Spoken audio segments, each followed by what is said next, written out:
अस्तो मा सद्गमय तमसो मा ज्योतिर्गमय मृत्युर्मामृतम गमय। कभी आपने सोचा है काला रंग ना होता तो क्या श्वेत रंग आपको भाता? रात्रि का अंधकार ना होता तो सूर्य प्रकाश का अर्थ हमें समझ आता? ये थकान ना होती तो क्या विश्राम का अर्थ हम समझ पाते? ये भूख ना होती तो क्या इन स्वादिष्ट व्यंजनों का अर्थ हम समझ पाते? क्या इन सब का आनंद हम ले पाते? स्मरण रखिएगा, इस संसार में कोई भी भाव या वस्तु बुरी नहीं है।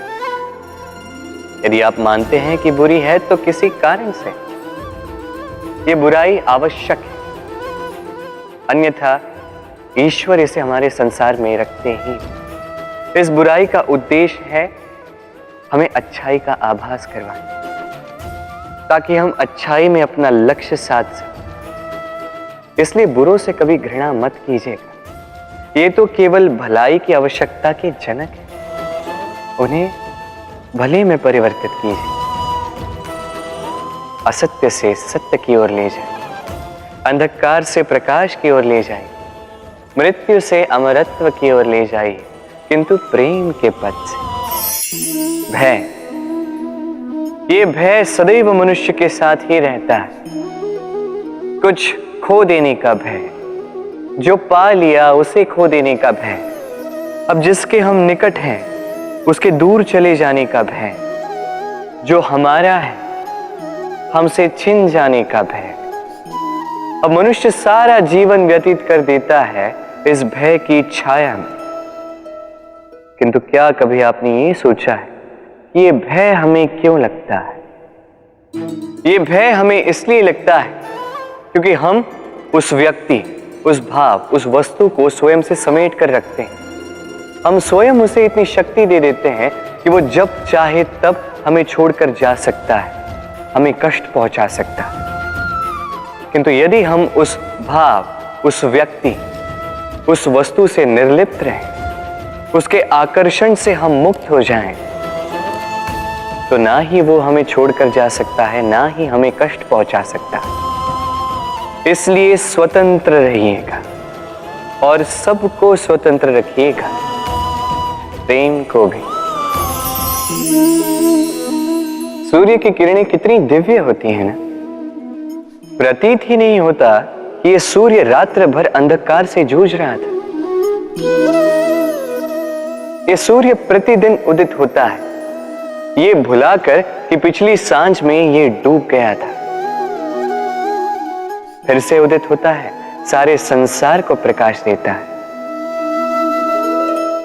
यही अंतर है हम में और सूर्य में। सूर्य बीती को बिसार कर आगे बढ़ता है, हम प्रतिदिन भोर में उठते हैं, वही पुरानी बातों को साथ लेकर चलते हैं, उसी कड़वाहट में स्वयं को लपेट लेते हैं। अब यही बीती बातों की श्रृंखला हमें जीवन में आगे बढ़ने ही नहीं देती। देखिए, यही जीवन है। भूल सबसे होती है, अपयश सबको मिलता है, सबकी यात्रा में असफलता लिखी है, सभी बुरे दिन देखते हैं। किंतु इन सारी बातों को भुलाकर जब जीवन में आगे बढ़ोगे, तभी तो इस संसार में, इस आकाश में सूर्य बनकर चमकोगे, तभी तो इस संसार को प्रकाश दोगे। इसलिए प्रतिदिन जागिए, एक नए जन्म के साथ, एक नए उत्साह के साथ, एक नए लक्ष्य के साथ, क्योंकि ये बीती बातें आपको पीड़ा देने के लिए नहीं, केवल शिक्षा देने के लिए होती हैं। संसार में पति पत्नी का संबंध सबसे बड़ा संबंध माना जाता है और है भी।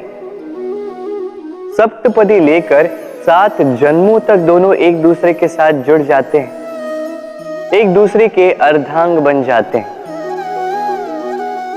अर्धांग अर्थात अर्ध अंग। क्या इसका महत्व आप समझ पा रहे हैं? अपना समस्त जीवन किसी के साथ बांटना। किंतु क्या संसार के सारे पति पत्नी एक दूसरे के साथ अपना समस्त जीवन बांट सकते हैं? क्या इसमें सभी सक्षम रह पाए?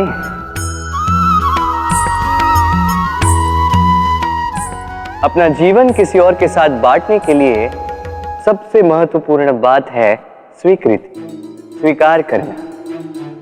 सामने वाले व्यक्ति को स्वीकार करना, उसकी अच्छाइयां भी, उसकी बुराइयां भी।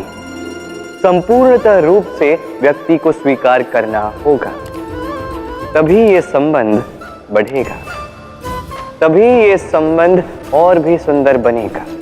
एक दूसरे के दोष ढूंढना, उन्हें गिनाना, ये केवल और केवल एक ही कार्य करता है, इस संबंध के जीवन का नाश करता है। बस बदले में होना ये चाहिए, एक दूसरे के दोष समझकर उन्हें आभास करवाए बिना उन्हें सुधार देना चाहिए, उनकी कमियों को उनकी शक्ति बना देनी चाहिए। यही तो होता है दाम्पत्य, यही होता है बुराइयों का दमन, और यही होता है गुणों का उदय।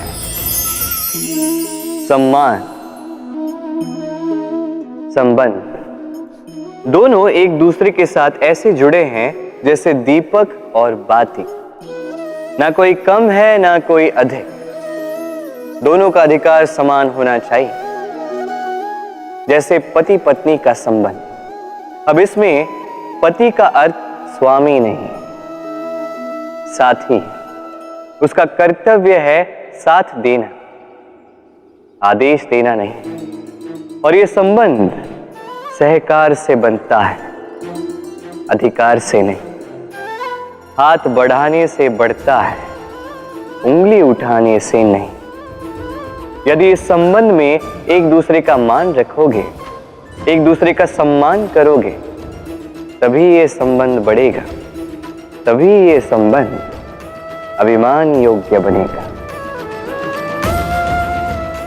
राधे राधे।